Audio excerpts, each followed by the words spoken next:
We're live. Welcome, connected learners, to Unit 3 of Connected Courses. I'm Gardner Campbell. I'm at Virginia Commonwealth University, and I'm very excited to welcome you to this webinar today. We've got what I think are going to be some good and provocative statements to put out there for the community, some impassioned pleas. I've said that it cannot be a 2 minutes hate nor a 3 minutes love. It's going to be a 5-minute lightning talk or a 5-minute rant, depending on how the energy levels go. And we invite during anything we're saying, and certainly afterwards as we open the platform up for conversation, we invite you to tweet. We invite you to send your thoughts with the C-Courses hashtag. Direct them at any of the presenters with the @ use Google Plus to be able to file your comments as well. Our goal is to have this be as much of a conversation as possible, with the talking head part at the top of it being something to get the juices flowing, the creativity flowing, the polite and engaged rebuttals prepared, and of course enthusiastic endorsement is always welcome as well. And when we get done with it today, we'll have a brief recap and look ahead to the next 2 weeks. In Unit 3, as we're talking about the web, its history, its cultures, and the kinds of things that we mean when we talk about web literacy and why that's important.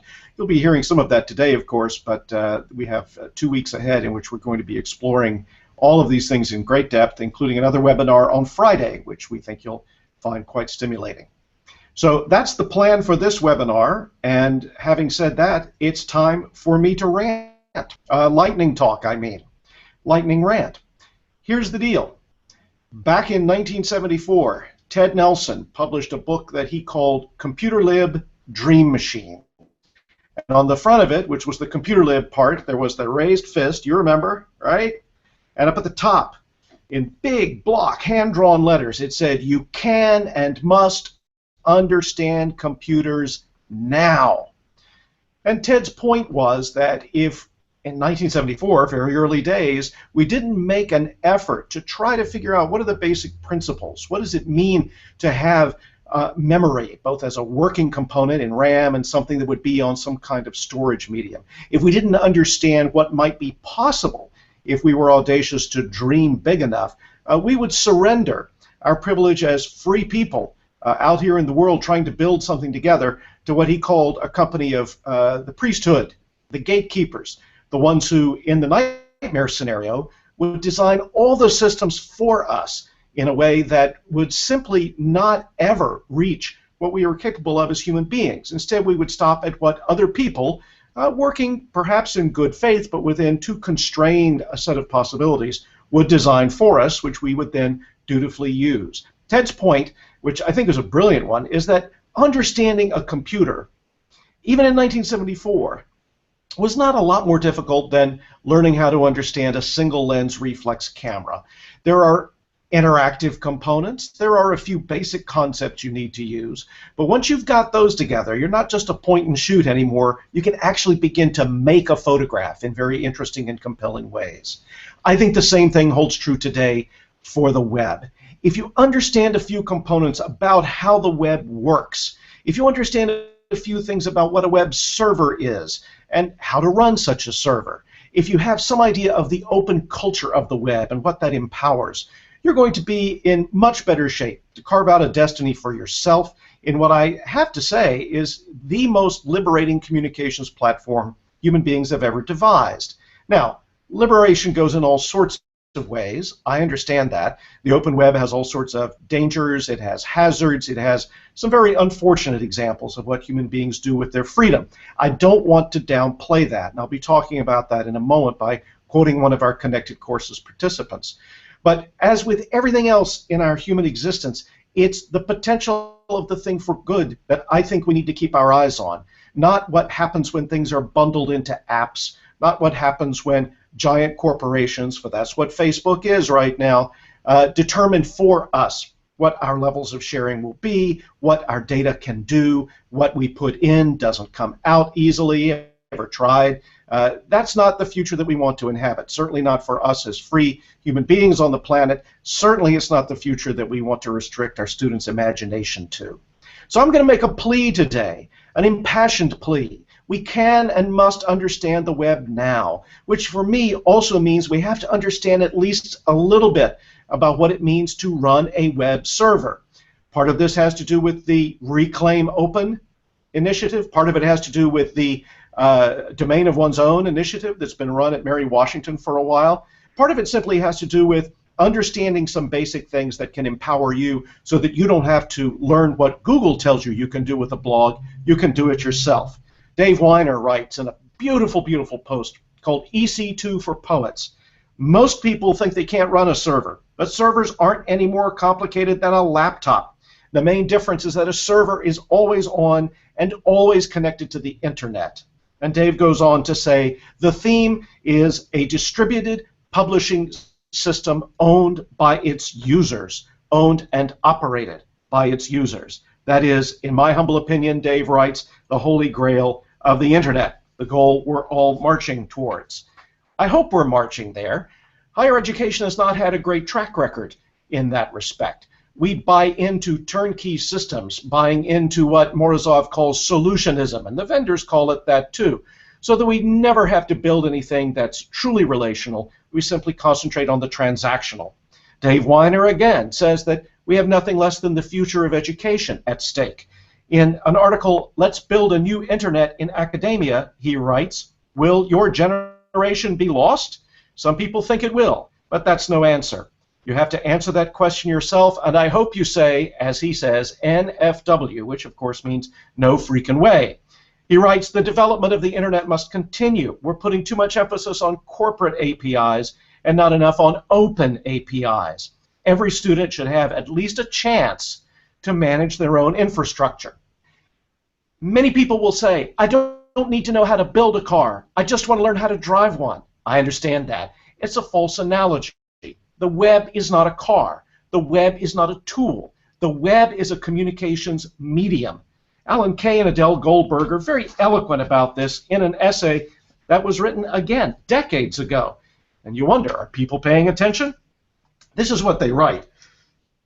Although thinking goes on in one's head, external media serve to materialize thoughts and through feedback to augment the actual paths the thinking follows. That quality of augmentation is the reason we invent communication media. And to think of this as just a tool or to think of it as just a toaster is not only to miss the great potential of what we've invented for ourselves, but criminally to limit the possibility of future generations in what they want to build on this platform. Cory Doctorow writes, and this is what I'll close with, the information age is in many ways the beginning of history. It is a moment in which every person is swiftly becoming an archivist of his or her own life, a curator of billions of blips of ephemeral communications and ruminations and interactions. In 2,000 years, our descendants will arrange cases full of our artifacts from this dawn of digital history. They will wonder about the curators and historians and archivists who were their progenitors. You can choose how history remembers you. We have that opportunity. The day is not over. The open web is still here. If we don't use it, we will lose it. You can and must understand the web now.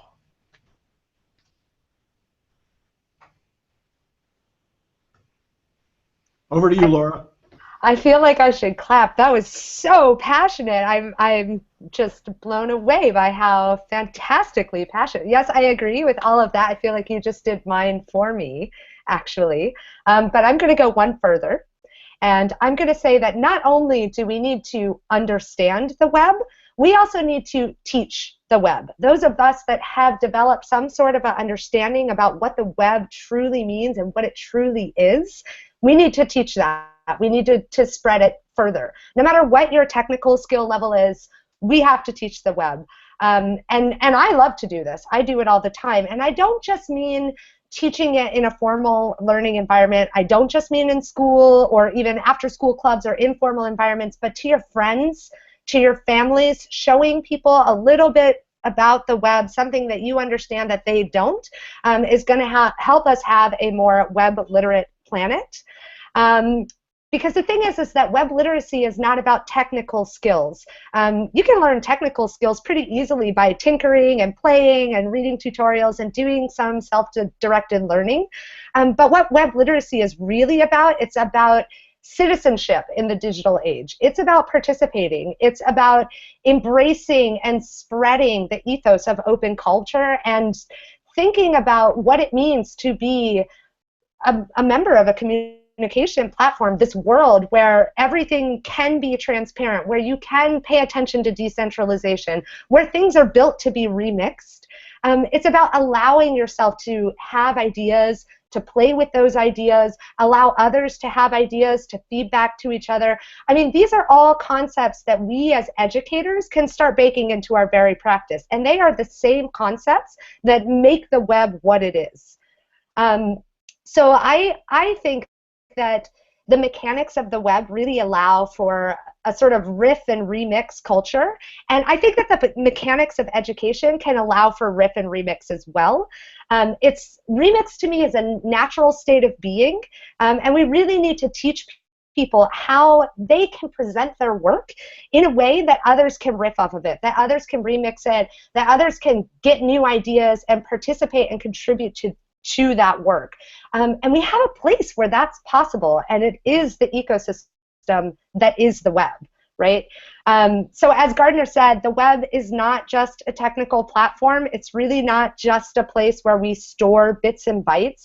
To me, it's a manifestation of human knowledge, or even the human experience, both the good side and the bad side of that experience. And I'll underline that, yes, of course, when we all human beings have this open platform where they can communicate and participate, not everybody is going to see eye to eye. Of course not. We're humans. But that's okay, because we're going to learn from each other anyways, and we're at least going to learn a little bit more about ourselves. And I think that if you sort of believe in that remarkable ability of the human brain to invent and innovate and shape ideas, and how can you not believe that? Then the web is a place to share and collaborate on those ideas. It's a place to innovate together. And it's only by innovating together, thinking together, teaching each other what we know and trust and hold dear, that we're going to be able to solve the types of global problems that we are facing now and in the future. So we have to teach the web. We have to teach each other how to participate in that, and we have to show people how to contribute. Because there is a degree of technical skills, but there's also so much more into going onto the web and communicating with each other in a way that really, is true to ourselves. So we have to teach people how to work together in the digital world. We have to teach them how to contribute ideas in the digital world. We have to teach people how to make and build and create and play and fail in the digital world. And we have to teach them how to read, write, and participate in the knowledge network that is the World Wide Web. All right, I think I'm up next. We can and must learn and teach the literacies of participation, collaboration, and particularly crap detection if we want the web to be something that continues to be an expression of not just what governments or corporations want, but what we want to learn and to teach. I think it's always a good idea to remember that the web was not created by a government or a corporation. In fact, governments and corporations were oblivious to the web when it was first created. It was created because a scientist in Switzerland thought it would be very useful for people to be able to link their internet sites, and because millions of individuals built websites. And I'd say about at least half of those websites for a while were people putting up pictures of their dogs and cats and linking to each other. We created that.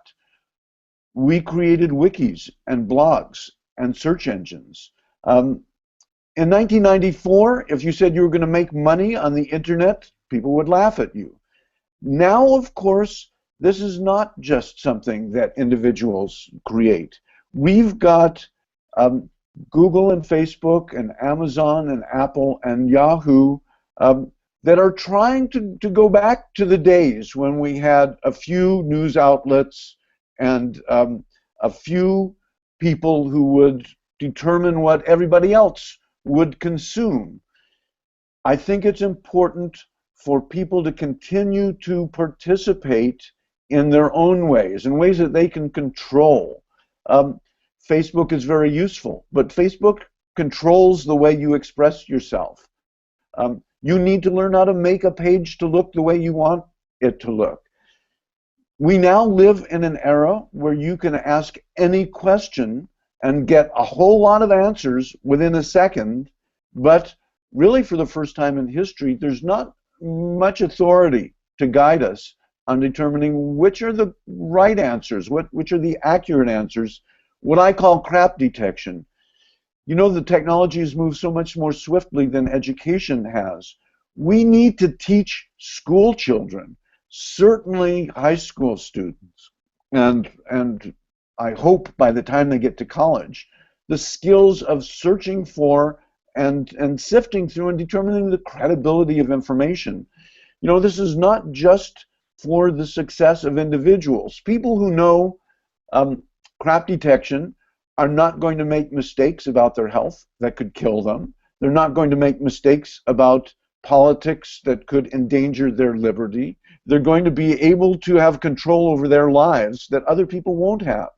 But in the aggregate, if we want the commons to be this wonderful source of knowledge and medium for communication, and not just an inundation of spam, crap, and porn, it's got to be up to us to try to spread the word about how can you tell the difference. In the olden days, the people on Usenet, an ancient communication medium, used to teach the newcomers what the norms were.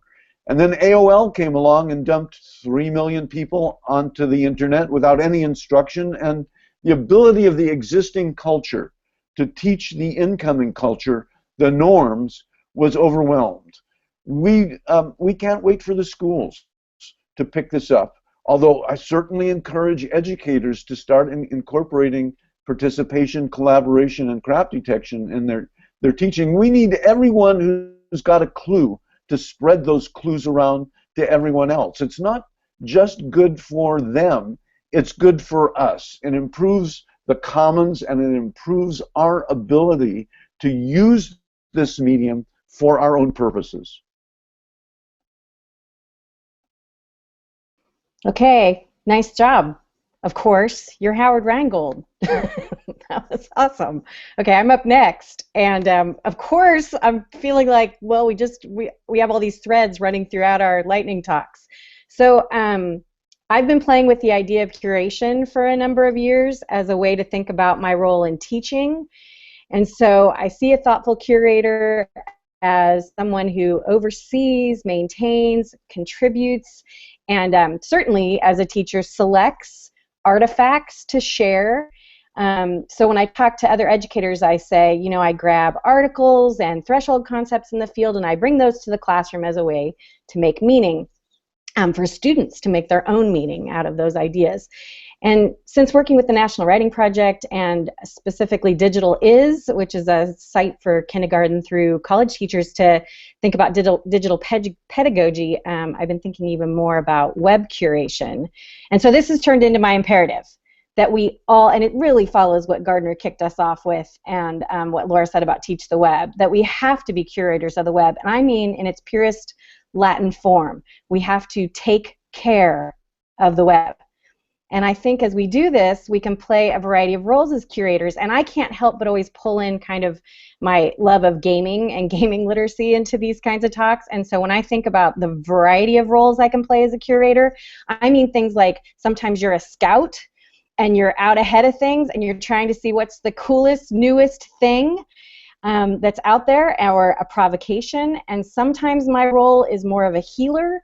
And I think in light, especially in the last few weeks of things going on with Kathy Sierra at Serious Pony and Anita Sarkeesian with Feminist Frequency, I mean, I think we have a huge role to play here to heal what's been going on with women in tech.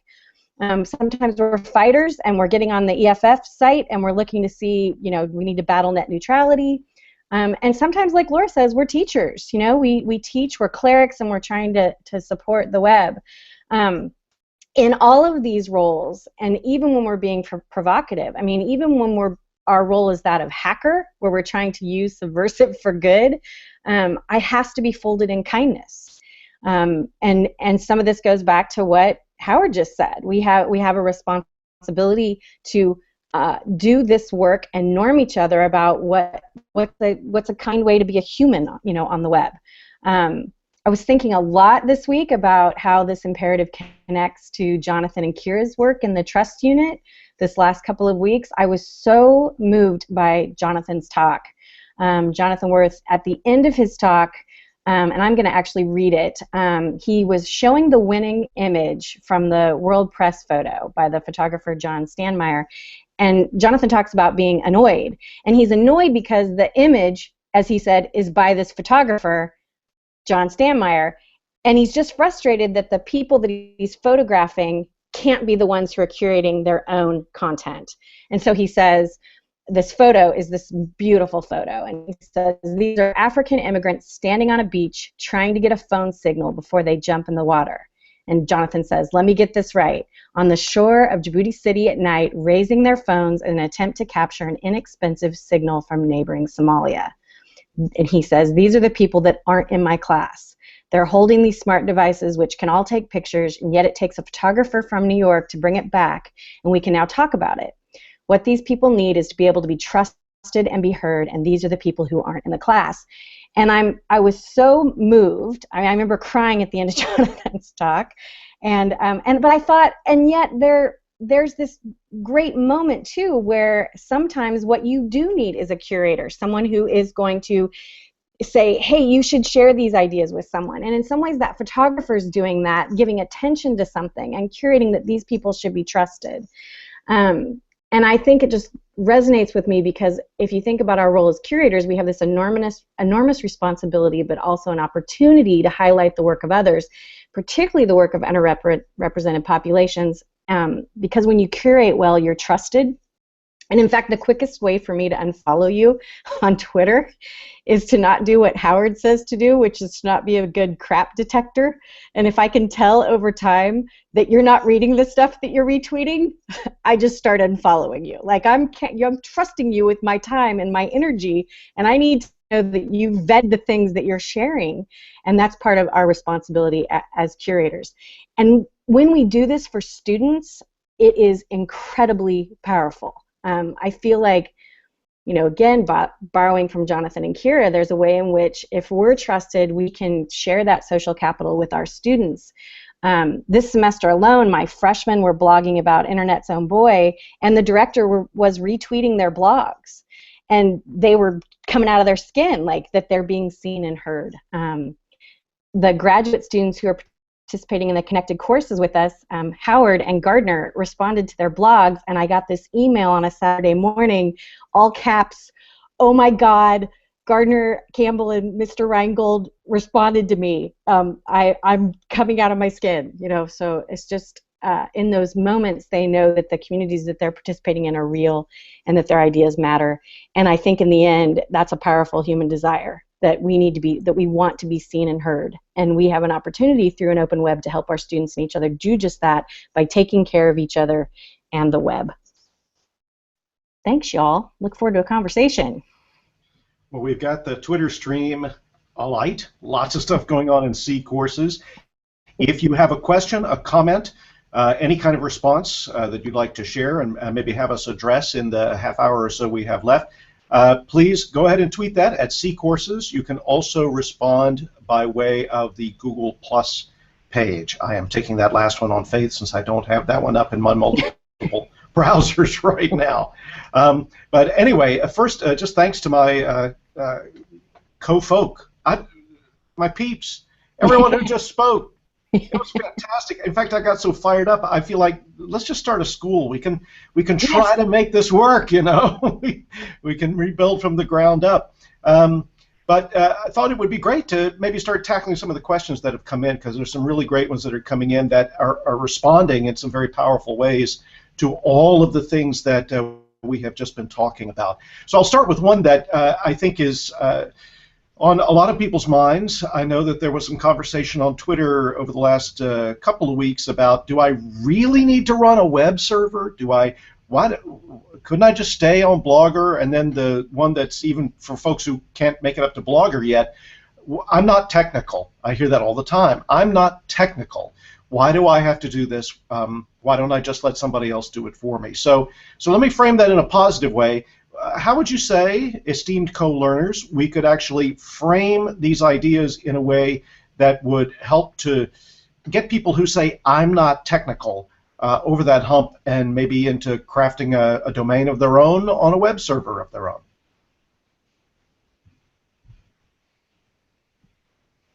I'm going to give this a stab. I'm not a cook, but I know how to use an oven, right? Like, I know how to do things in my life that are not necessarily directly related to some of the deeper skills that I might need to be able to do those things. And I think that with the web, to those people who, don't want to get involved because they're not technical, I always advise other educators or people who are out there teaching the web, okay, start smaller, start with something that really grabs their interest. They're not going to be in the conversation with you if they don't have some sort of interest about the web in some form or fashion, right? And so I think that, like, even if we just share some of the open culture lessons with people, if we can invite them in a way that speaks to their truth, then little by little we can kind of ramp them up to gaining some of the technical skills.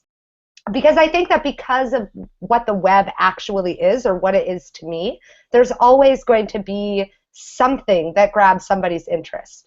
And if you can figure out what that something is, then you're going to be able to pull them into learning about some of this stuff. And Laura, I would just say too, I think one of the things that's really hard when anyone's trying to take on, I think most of us, well, I'll just throw this out to see if we agree. I see learning so connected to identity that when people, the fear is actually, sometimes faculty will say the sentence to me, I don't want to be the kind of person who, like, I don't want to be the kind of person who's online all the time. I don't want to be the kind of, right? Like, and I'll get asked, like, how many hours are you online? And I think all of them. Like, I don't know how to answer that. All the hours. But it's real identity work we're asking people to do, right? And just like you saying, I use an oven, but I don't identify as a chef, or a cook. That's because that's scary, right? Or even to say I'm a writer or those are all such scary identities. So I do think it's that it's not insignificant what we're asking people to do, because sometimes deep learning means really changing who you are. Like, you lose something in the process. And so that support becomes all the more crucial, right? Like, you can do it. It'll be okay. Yeah. As you work with people, being able to get them over that initial fear of the unknown. I am not able to do this. I'm not technical. I can't do this. And then you sit them down and you show, it's actually not that difficult to get in. And they're like, oh, but I'm not Kim Jaxon. I'm not Gardner Campbell. I'm not Howard. I'm not all of these people. And you say, you know what? All of those people started off not who they are now also. We all took small steps to get where we are. And everybody's at just different points. And so as you just get them over those small hurdles, they really feel empowered and realize, you know what, I can do this. As we're launching a domain of one's own project here at our school, we've gone in just a couple of weeks to 130 students who all have blogs that are all creating content and posting it up online. And they're all starting to feel empowered that, you know what, I can do this. I never thought I could do this before, but I can. It really isn't that difficult.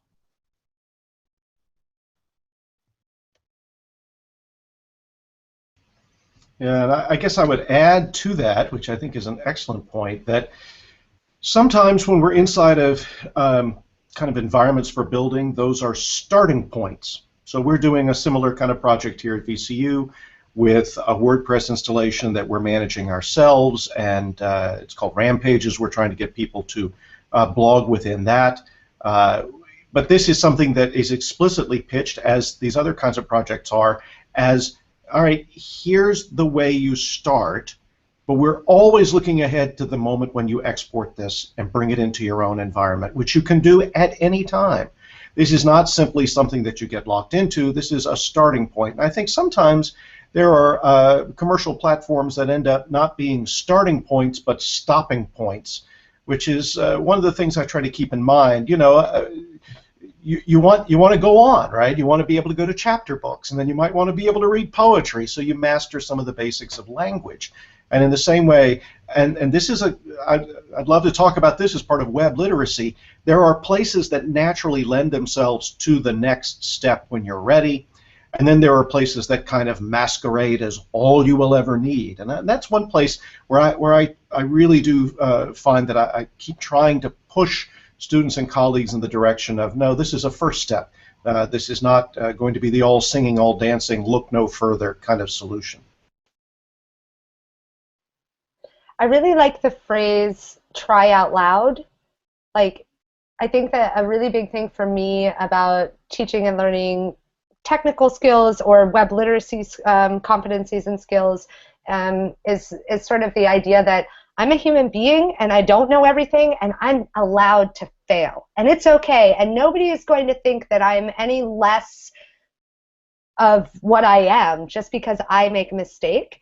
And I think that you know, if we can do that for each other, and if we can do that for our learners, and if we can do that for our peers and our colleagues, to kind of give them that okay to be wrong, to mess up, to fail, then, you know, that's the place where the empowerment really comes from. And I think that it's really massively important in all things web, because, you know, I mean, even like master programmers make mistakes all the time. That's why we have code review, right? Like, everybody makes mistakes, and that's okay, because it's part of learning. You know, So I just want to briefly reinforce that I'm happy when I fail technically in front of my students. It gives me an opportunity to first say, if you're not falling off it, you're really not exploring the edge, and also to model what you do when you fail, which is you try stuff.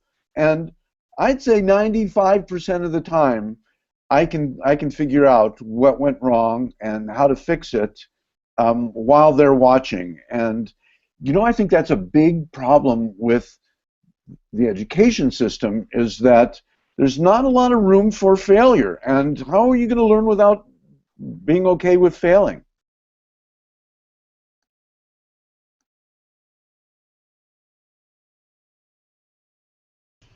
So I love this idea, if you're not falling off it, you're not really exploring the edge. And I guess that is, you know, it brings up the next question: why explore the edge? We hear these kinds of things all the time. I don't want to be on the bleeding edge. I'll let somebody else go first. And to a certain extent, of course, I can understand that. There's the old saying, you never upgrade to the .0 version of a piece of software. You wait for .1 or following. But on the other hand, I think that really we're not talking about a bleeding edge. We're talking about a leading edge. And part of what I think is implicit in the highest hopes we have for ourselves as a society is that we will all be able to be leaders. And especially in education, it's just vital that students think of themselves as leaders, not just consumers, in their own learning. So I love the idea that if you're not falling off of it, you're not really exploring the edge. If you're not failing, you're probably not pushing yourself hard enough to learn. And we must design some educational structures that not only permit that, but encourage it as part of the fun.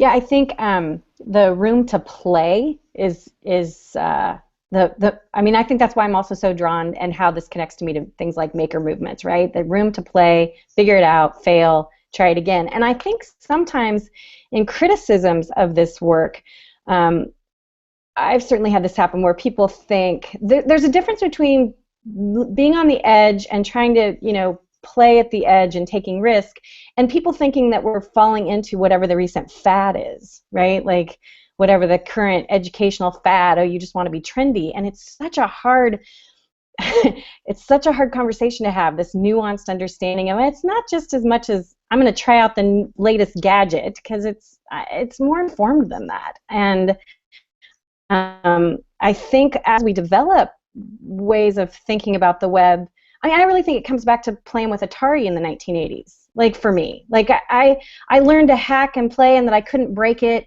And even if I throw the controller across the room because I'm mad at the game, I could get another one. Like I think there's something about the risk that happened over time, and then in some ways doesn't make me susceptible to all the buzzwords sometimes, right? Like right now it's flipped classrooms and those kinds of things. And I think, well, that's just situated learning. Like that's not new. And so I wonder if we could all. It'd be interesting to have a good articulation for the difference between educational fads and being on the cutting edge and risk. I'd be curious what y'all thought.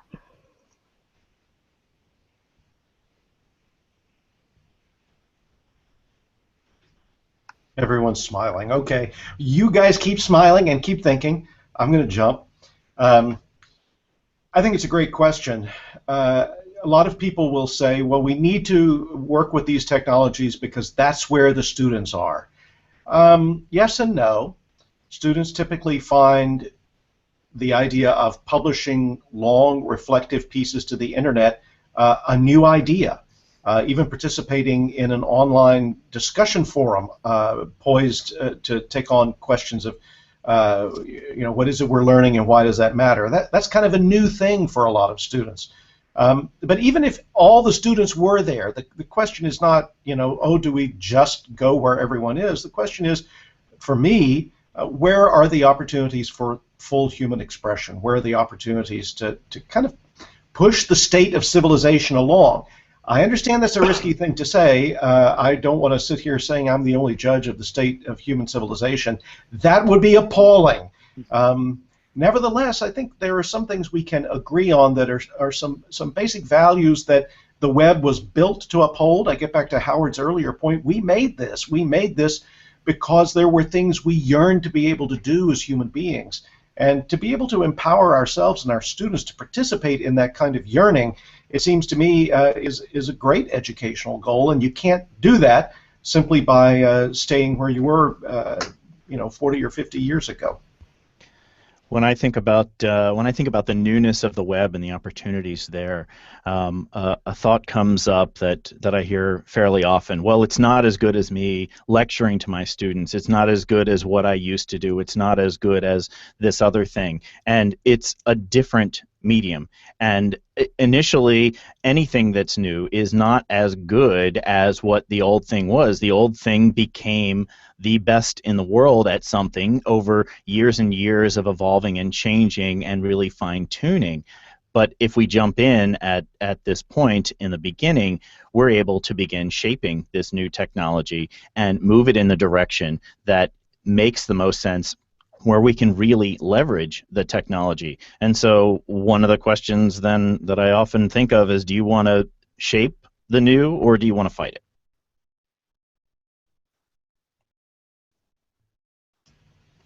So I'm going to put another question out there for us. We're going to get to some of the stuff from the Twitter stream. Keep putting some more questions in there, connected learners, esteemed co-learners, as Howard would say. So what about when we don't share or don't want to share? We talk a lot about the values of the web, the values of connection. A couple of people have asked, are there times and places when creativity or dissent or some kind of initiative needs to happen in a more private space that's really not built yet for connection or for the web? So let me put that out there and see what folks have to say. Oh, you know what? That totally resonates with me, Gardner. So I had this all my students are smart, right? But I had this really smart student who said to me at one point that I had lots of places in my classroom for low stakes and high stakes writing. So blogs, Twitter feeds, Google Docs, all these things, but I didn't have any place that allowed for private ideas. That unless they got into, and for him, and this was such a fair comment on his part, that unless he was taking, there were notes that he wanted that weren't ready to be, they were so nascent, he didn't want them to be public at all yet. He just needed a private spot to work something out. And so the next semester I bought all my students really beautiful moleskin notebooks and just to give it a try. Like, here, you're right, sometimes you just need a spot, and that can still be a Word doc that you don't share with anyone. It could still be digital, but there's something sometimes about holding, right, something beautiful and writing in. And boy, it really changed my relationship with, I had thought, oh, I have all these ways for students to participate, but I wasn't allowing for private, for a moment of, it doesn't all have to be shared.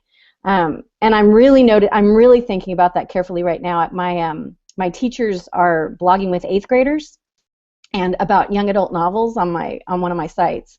And oh my God, I've never been more hyper aware of the public nature, protecting them. They're 13, it's changed those questions for me. Once again, and thinking about, for example, not sharing their pictures. So they took a picture holding books so that all you could see was just their eyes. So not making them vulnerable, to the open web either. Closing comments on our site, right? So that's I'm really struggling right now with that question. I think that it is completely fair to have things that you consider are off limits for how you want to participate in your digital life. So, for example, I'm very, very open in my work, but I'm very careful about what I put from my personal life on the web. There are a lot of things about my personal life, not that I have a problem with anybody knowing, but because of the way, my world sort of manifests in the online space, I actually prefer to keep my personal life completely separate from that.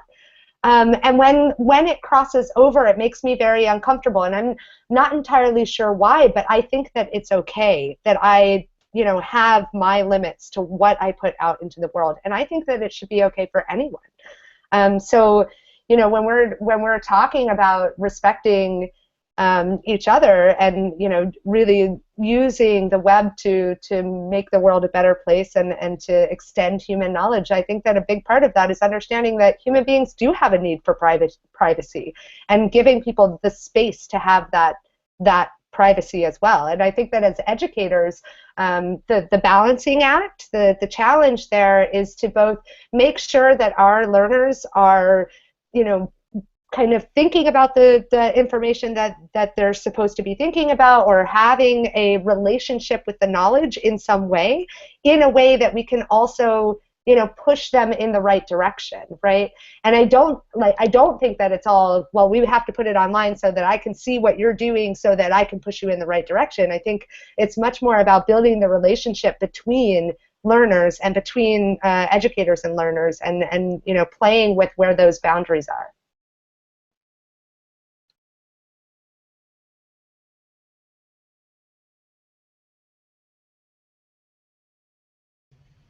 I am always reminded of how young this medium is when we reach these moments in every Google Hangout I've ever been a part of, when everybody smiles very shyly and they sit back and nobody's going to unmute because I don't want to talk now, I just talk, which is kind of charming. I mean, we really will look back at these days, I think, to pick up a theme that has already been shared today, as days when really the clay was still malleable. We were still trying to figure out some part of this as we went along, which is, of course, an essential part of human cultural evolution. So it's nice to be here at the awkward first moments, and please let us not ever get to the place that this is all run by a television director and we just sit in front of our green screens. I think that would be a little too bad. So here's another question that I'll say in a kind of a generalized way. There's the question of the relationship between the open and exploratory approach to technology and the open and exploratory approach to teaching and learning. And I think at its heart that's a question about what do we assume about the environments in which learning is best able to happen, and how does that map on to what we think about when we think about open and connected learning. So I'd ask folks here on the panel today, what do you think are the core assumptions that one makes about the web and we make about teaching and learning that are really aligned here? Where are these things really at home for us? So I'm going to jump in because I have a thought. For me, I think, so the thing about the web and the fact that it's new technology means that we're kind of making it up as we go along all the time anyways. So if you've noticed in the past couple of years, the number of new apps, new services, new things that the web allows you to do, new ways that people are conceptualizing how we communicate with each other and why we communicate with each other and about what, and all of these different things from a tech perspective that are new for us, like Uber or Airbnb, or paying attention to Amazon reviews, or I mean even Twitter, right? Like those kind of apps, those kind of services, they came out of people kind of pushing against the different ways that human beings live in the world and saying, hey, we've got this cool new toy, this tech stuff, we could do something with it. We can solve problems we didn't even know existed, right? And I think that that is a very open and exploratory approach to how we invent in the world, how we innovate in the world. And I actually think that it is tied pretty closely to teaching and learning, because all of those things were, I mean, with these new inventions and with these new services that we didn't even know we needed, it started out with a group of people sitting in a room saying, I have this thing and I have this idea about something and I need to learn how to make you understand this idea so that we can work on it together, or I need to teach you about this particular problem so that we can work on it together. So I think there's actually quite a bit of overlap between being open and exploratory around a piece of tech and around an idea. And I think that teaching and learning has a lot about being exploratory around ideas or around knowledge. I want to jump in about opportunities for learning that the web affords that were never available before. I want to preface this by saying I am not leaping into the excluded middle here. I'm not saying that there's no need for educational institutions. I am saying that until very recently, the monopoly on learning was held by schools. A very small number of people who were self-motivated could go to the library and educate themselves. Of course, no library held as much as the web does, and libraries were not communication media. The web is not just information, it's also communication. If you are a bright person who is self-motivated and you don't have access to great schools, or maybe even a school at all, if you have access to the web, you not only have access to great lectures and great texts, but to finding other learners and to engage in the kind of essentially social activity that learning has become. When I first started teaching, I took heed of what Neil Postman said, that in civilization societies that change very slowly, it's important for the older generation to pass along the knowledge of what works so that the younger generation doesn't have to reinvent the wheel. That is still important, but if you are in a society like we are in now, in which change is very rapid, it is important to impart the skill and thirst for learning. You can't give them all the knowledge that they're going to need when they graduate, because there are going to be all kinds of things that didn't exist when you were teaching them. They need to be equipped to learn on their own. So I think teaching people to use the web for their own learning, not as a substitute for, but as an augmentation and extension of what we learn in school, I think is going to be increasingly important.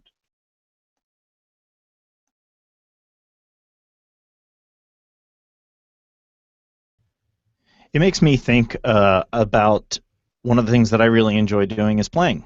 And to me, a lot of technology just offers more and more chances to get in and play with a variety of different tools, technologies, connect with others, just connect and explore what's out there. A lot of people ask me when they see your computer or your phone, oh, what games you got on that thing? Oh, I got Twitter, I can write web pages, I can access my website, I can do a whole variety of different things. Learning is fun, and I spend hours and hours and hours just embedded in the technology because it's a place to engage and learn and push myself and then share that information with others. There's so many times when you'll spend a weekend playing around with some piece of technology, and you'll come in, and then Monday or Tuesday somebody will walk in and they'll have a question that piece of technology, that new thing, solves this problem for them. And you're able to just say, hey, here, try this, check this out. And then they go, oh, wow, look at this new thing that I found. And you feed on each other, and it's a lot of fun.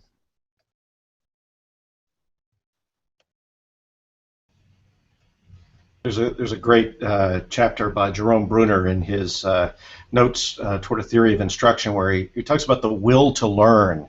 And he says, really, the will to learn is only a problem inside school. For some reason, we have dreamed up environments in which that thirst for learning that Howard just talked about, and the play and the exploration and the deep links to innovation that Chris and Laura and Kim have been talking about, those seem to go away. And that's something that, in many ways, I think the web can usefully push against. I like to say that I started my students on their blogging because I was tired of reading term papers that began, for hundreds of thousands of years, men and women all over the world. I just couldn't stand it anymore. But students would write papers like that because they believed that's what learning was. It was somehow imitating a kind of spurious authority that they didn't really believe that other people had, but they sure did act like they did, so I better come up with some kind of reasonable facsimile. And it was a shame, of course, because somewhere in that term paper that began that way, there was the germ of an idea, something where you could see that little tentative idea shoot pushing its way through the cracks in the concrete. And for me, the web, which is not a substitute for the place where the ideas get to kind of come to light in the privacy of one's own thought. It's not the only thing that matters, but certainly the web is that place where those ideas can grow, and that kind of mutual nurturing and curation, as Kim describes it, can happen. So for that reason, it's just been extremely valuable to me as a teacher of writing, as a teacher of reading. It makes the assigned text for the course your fellow students' minds, and that's always a nice thing to include on the syllabus when one can. So I'll close by asking maybe for 30 to 45 seconds of yowie zowie from each of my esteemed co-learners on the panel, and then I'll take us on a tour of what's happening in Unit 3. So if you got some yowie zowie left in you, esteemed panelists, please hold forth. I just want to, I'm going to throw in something that came across on Twitter that I think is really important. So Jim Julius was tweeting, he says, without a significant shift in teaching practices, I worry that focus on open web is just a more form of techie solutionism, and that really resonates with me. And I think the more we use open web platforms that don't look like school, right? I mean, the reason you might use Tumblr is because it's a thing that exists. It has nothing to do with school, and it offers possibilities for people to reimagine what school looks like, because they're not made for us. They're made for something else. But I think Jim's right. I think that's a crucial part of it, is we have to, the analog teaching practices have to evolve as well. I'll jump in really quickly just to say to the educators who are paying attention to this that something that I will say at greater length when I talk about co-learning, but it's scary at first to give up part of your teacher power and part of the responsibility for learning to your students. We've been trained not to show that we need to learn as much as the students do, but it's rewarding try it a little bit, and you will find that what comes back is some excitement among the learners.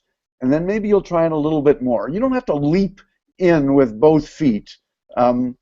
Try it and look at that fear that you have and see what happens when you push against it. The only thing holding you back is your own fear. Get in and try it and play with it. It's not that difficult. We'll all get there, and we'll get there together. And if you have a question, ask somebody, and they'll help you out, and we'll move forward. Learning's fun. And you should probably trust that none of us know what we're doing, right? We're all in this together. Nobody has any freaking clue where the technology is going to go, what's coming next, how this is supposed to be affecting us. We don't know, but it's a conversation that we need everybody's voice in, and there are a lot of us who are here to help you have a voice in this conversation, so don't be afraid. Don't be afraid. Those are great words to bring our discussion to a close. Thank you so much, Laura and Chris and Howard and Kim. It's been quite a rambunctious and wonderful conversation. I have one huge regret, which is that I can't just make time stand still and just stay in the conversation for a long time. I found it very, very encouraging and very inspiring, and I hope folks out in our co-learners in the Connected Courses Network have as well, and it will live on. We'll see how this functions as it enters the long tail of the internet. So I wanted to take just a minute here to talk about some of what's going to be happening in Unit 3. You can always find out where we are by going to connectedcourses.net. Look under the course, and you will find the various syllabi for the various parts of what we're doing. All of them airplanes being built in flight. I think we probably finalized all the plans for today's webinar probably, I don't know, 90 minutes ago. Now that's a bit of a joke. It did just come into being towards the end of last week. Took a lot of creativity on the fly, and that really is something that we all want to experiment with Connected Courses, the meta course. This is a place where we really do learn the art of creative improvisation as well as the importance of planning as we put these things together. As the connections form, we should respond. So this is where we are in Unit 3. You can see on the syllabus page there are some resources, some places to go read some interesting things, some videos to watch. We've got what I hope will be some really interesting and provocative resources to work with. And then how will we work with those things? We have two makes that we are hoping people will engage in. The first week is about nuggets, and it really is an exercise in taking some part of what we're reading together in Unit 3 and making something really meaningful out of it. So the idea is to find a passage in good old text, a passage that grabs you in some way, moves you to disagree, to agree, to resonate, and explore it with an eye to making it richly meaningful. We had a lot of fun with nuggets in the summer course I taught here at VCU with some really extraordinary co-instructors from University College and from Alt Lab, and the students themselves began to make these extraordinary nuggets out of their reading. One of them even found a great animated GIF for nuggets, which I may be able to find and put up on the syllabus. But the idea is take a passage and make it full of links, illustrate it, do something with it, even if it's commentary on it. That's welcome. Post it up on your blog. Put it out there with the hashtag. If you want to use the hashtag nugget as well, that's great too. But use this as a week for some reading and reflection, and then writing back in response to what it is that you're seeing and reading. Then in week 2, we're going to be building some cultures and tapestries. There are two options there. One of them has to do with the Internet Archive's Wayback Machine, which is hours of fun. If you haven't tried it yet, I recommend it very highly. And then this other option is to work with the Internet's own boy, the story of Aaron Swartz, a documentary about Aaron Swartz's life, his values, and what, of course, the tragedy was at the end of his life. All of those things in quite a compelling documentary, one that always makes me cry. but also something that has a lot of rich threads in the tapestry, and the Make encourages you to find those threads and pull on them and make a tapestry of your own. We also have another webinar coming up on Friday with the fine cast we have today, but also some extra folks as well. We're going to be looking at, let's see, I thought I had this open here. Somebody jump in and let me know. Mark Sermon from the Mozilla Foundation, and I think it's Patrick Berry as well from build.com. Did I get that anywhere right, my friends? Thank you. Not bad for the old brain on the fly. And we hope you'll join us. It'll be on Friday, again at 10 a.m. Pacific time, 1 a.m. Eastern time. And we hope that you'll be able to join us then as well. So again, my thanks to all my esteemed co-learners, to everyone in the Connected Learning Network. You folks inspire me, you complete me, you augment me. And we look forward to talking to you soon. Yay!